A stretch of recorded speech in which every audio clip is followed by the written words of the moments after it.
Assalamualaikum warahmatullahi wabarakatuh. Salam Merdeka Belajar. Perkenalkan, nama saya Lia Oktaviani. Saya berasal dari SD Negeri 2 Mekarsari, Kecamatan Selawi, Kabupaten Garut, Jawa Barat.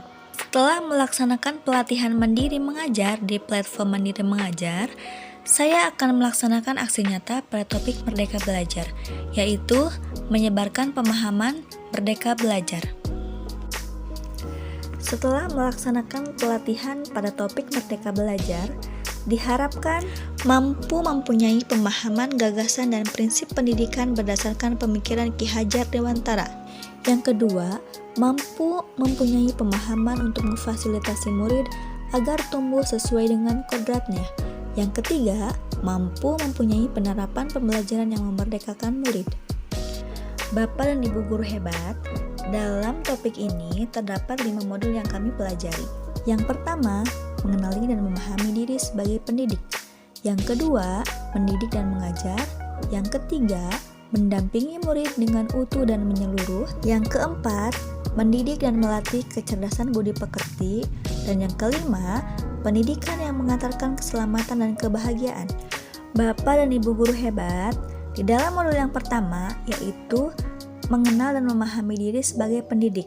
Kita sebagai pendidik tentunya harus memahami dan menghayati diri sebagai manusia yang merdeka untuk terus belajar. Sebelum memerdekakan murid, tentunya kita sebagai guru harus memerdekakan terlebih dahulu diri sendiri, yaitu dengan cara merefleksi apa yang telah kita lakukan. Kemudian setelah itu, menyelaraskan peran guru yang relevan dengan konteks murid dan zaman. Dan yang terakhir yaitu bertutur kata lembut, mendengarkan pendapat, memotivasi untuk gemar dan senang belajar. Lantas, bagaimana cara kita mendidik dan mengajar dalam kurikulum merdeka? Perlu kita ketahui bahwa sistem pengajaran pada zaman kolonial yang pernah kita pakai saat ini perlu dirubah, yaitu diantaranya yang pertama, meminta murid berdiri di depan kelas saat lalai mengerjakan tugas. Kemudian yang kedua, murid duduk rapi menghadap ke depan kelas yang hening. Kemudian melakukan perankingan berdasarkan nilai pengetahuan serta menyeragamkan pembuatan tugas. Modul yang ketiga yaitu mendampingi murid dengan utuh dan menyeluruh.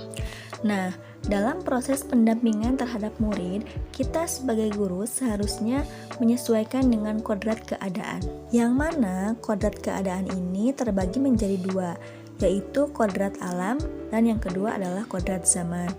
Kodrat alam yaitu sifat dan bentuk lingkungan di mana anak itu berada. Sedangkan kodrat zaman, isi dan irama yakni disesuaikan dengan zaman anak tersebut berkembang. Dalam hal ini tidak ada individu yang sama dan zaman selalu bergerak dinamis. Selain itu juga, dalam pendampingan murid kita harus menerapkan asas trikon, yaitu kontinu, konvergen, dan konsentris.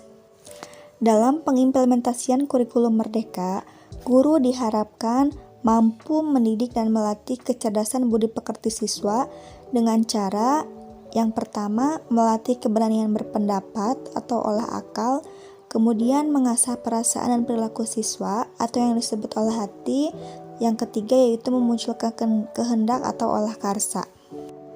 Selanjutnya yaitu pendidikan yang mengantarkan keselamatan dan kebahagiaan. Yang pertama, pendidikan hanyalah sebagai tuntunan. Sudah bukan zamannya lagi guru mendikte siswa, melainkan guru sebagai fasilitator, di mana guru hanya menuntun kodrat alam dan kodrat zamannya siswa tersebut. Yang kedua, yaitu setiap murid memiliki kodrat atau kekuatan atau potensi yang berbeda-beda, di mana disesuaikan dengan kodrat alam dan kodrat zamannya siswa tersebut. Yang ketiga, pendidikan tidak dapat berkehendak atas kodrat kekuatan dan potensi murid tersebut. Yang keempat, yaitu menerapkan sistem among dan semboyan Ki Hajar Dewantara, yaitu Ingarso Sing Tulodo, Ing Madya Mangun Karso, dan Tuturi Handayani.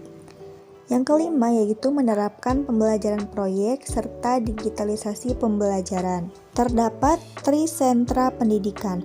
Yang pertama, keluarga. di mana keluarga merupakan pendidikan pertama bagi siswa.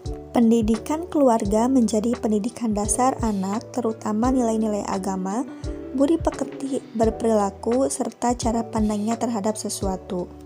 Yang kedua yaitu sekolah.